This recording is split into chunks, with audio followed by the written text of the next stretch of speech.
All right, let's try this again. There's a lot of excitement around the new Steam Deck made by Valve. It was just recently announced and pre-orders have started already. Now this actual product won't be coming out until December of this year. However, there's a few questions I have about it when you start thinking about this whole package a little bit more.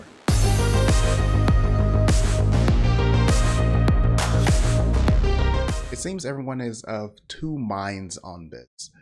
On one side is, of course, the positive side, which is, this is incredible. This is a great gaming machine, not just some portable handheld. No, this is like the Nintendo Switch Pro that we've been asking for. And by we, I mean them, because I don't actually own a Nintendo Switch. Or if you're in my position, I'll be like, this is a great budget gaming PC that can literally fit into your handbag.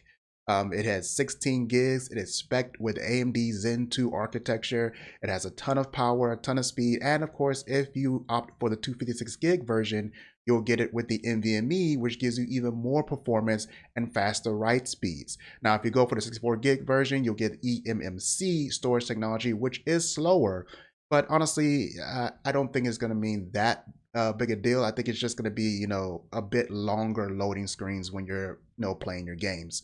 Or if you're using it like a regular PC, then yeah, you're going to experience some lag throughout your different things that you're trying to do. It also offers you SD card storage if you want, so you can expand your storage that way no matter which storage option you pick, which is, again, a very awesome thing that Valve was able to do. Now, if we go over to the spec page here, we're going to click right on over here. We can see all the specs that's offered in here. You can see the AMD APU, Zen 2 APU that's going to be in here. Of course, the GPU is going to be built into the CPU.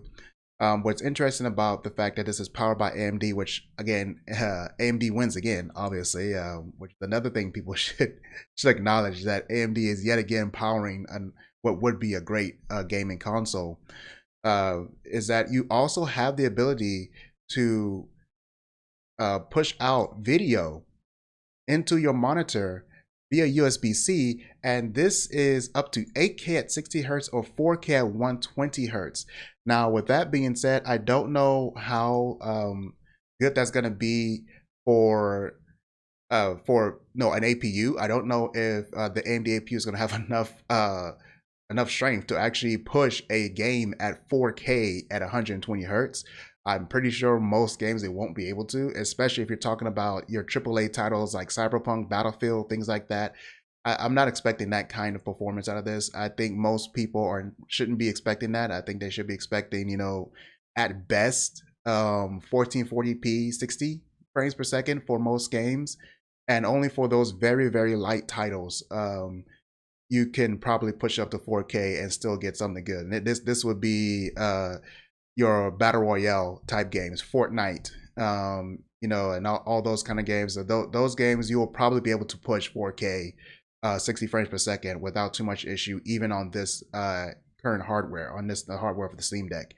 However, it is just great that you can do that because, again, going over to the specs page here, and matter of fact, not even going to the specs page, let's go over to hardware.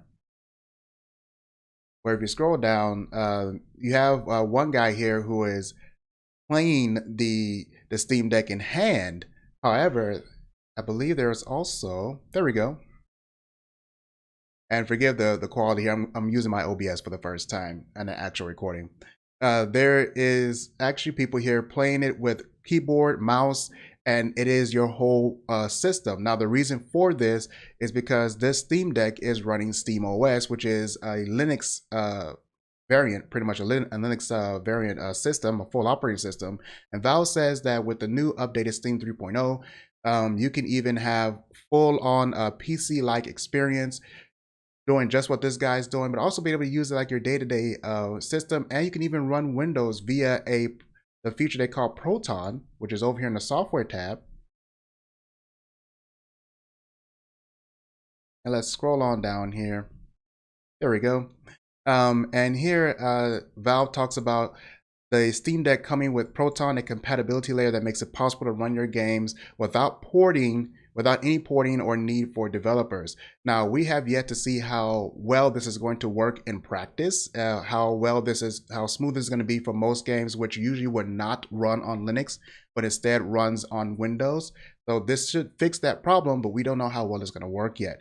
I'm hoping that Valve has thought of all those things and it'll work just fine. Now, one thing that as a web developer, my actual day job is a web developer. I kind of want to see how this would do when it comes to code. I think it'll be actually a great machine to even have a DevOps type environment on. 16 gigs, 256 gigs is what the one that I pre-ordered. Yes, I pre-ordered it. 256 gigs for storage. I think this might actually be a decent DevOps machine. I think you might be able to crank out a couple of websites on this. We will see. It depends on how the OS is done and what is acceptable and what is not. What are the limitations? We'll find out. That's kind of what I'm interested in. That's kind of what I'll be testing when I actually get this in hand. So it'll be pretty exciting to see what goes on there. Now, on the other hand, on the cons of this, there is the very real question of who is this for? At a price of $399, if you have sunk hundreds or thousands of dollars into your PC, like I have, my little girl over there, Patience, you guys know her. It is a real question of, why would you want this? Is the ability to have Steam in your pocket and have your games, your PC games in your pocket or in your bag, that great a thing? Well, other people are saying that it's not just about having Steam games. They're saying emulation is a thing. A lot of people are excited about being able to emulate games and emulate Nintendo ROMs to turn the Steam Deck into a Switch Pro. I will say right now, please don't touch that subject because we all know how well Nintendo loves that whole topic, right? Let's not forget that this is Nintendo we're talking about. The people who sue very, very quickly when it comes to seeing their games being ripped off or anything like that. Now, I'm not saying that this is going to turn into that situation because obviously the reason why Nintendo came down so aggressively on a lot of these places is because they were taking money for property that was not theirs. However, we have seen them come down on people where that was not the case and they were just straight up being dicks, to be quite honest. But that might not be the case for most people. However, we do know Nintendo, they get a little jumpy sometimes, and I really, really would hate to see the Steam Deck or crushed, or see the experience for the user crushed by lawsuits, and that's kind of my worry there. Now, there's also another fear of, well, Valve has not been successful before. This has not been Valve. If Steam Deck survives, if Steam Deck is actually successful, it'll be the first time that Valve has built hardware that actually did what it's supposed to do and actually worked out well for the user. They have had failures. The Steam controller, the Steam console, these things did not work out well. So this will be what, to me, in my eyes, and I think to many people's eyes, will be Valve's first successful attempt at creating good gaming hardware that people really enjoy and really like. So there's a concern there, but I think it's going to be okay. That's what I'm thinking. And like I said, forgive the whole transitions and all that. This is my OBS streaming setup that I'm using. Now, another thing that I want to talk about is also the controls. The controls look really good. They look like they are pretty nice here. And I'm just going to bring that back on the screen. You see how this lady right here is playing Nino Kuni. I don't know if that's how I pronounce that name. I've actually played this game a little bit before. It's actually a pretty nice game. So she's playing it right here using the controls, using the joystick, and there's a touchpad. It is a touch screen that is on the Steam Deck. And I really hope that out of the box, these controls work well, because one thing that's going to be a kind of a killer for me in terms of gaming with the Steam Deck is if I have to sink a considerable amount of time into mapping buttons for every single game. That's really gonna suck. I know that's probably not a big deal for a lot of people who are used to that. That's kind of a big deal for me. But again, gaming, as far as I'm concerned, is only part of the experience that you can have on the Steam Deck with an open OS system and specs like this. Gaming is only part of the experience. Of course, it's the main reason that Valve is doing this, but in my eyes, that's only part of the experience. But when it comes to gaming, I really hope the controls are good. Now, the next thing that people are talking about, or the next, let's go say the next thing, but one of the main things that people are saying that this could also be about, another really good point that I want to bring up, is that this may not be about the Steam Deck at all. It might not be about the hardware.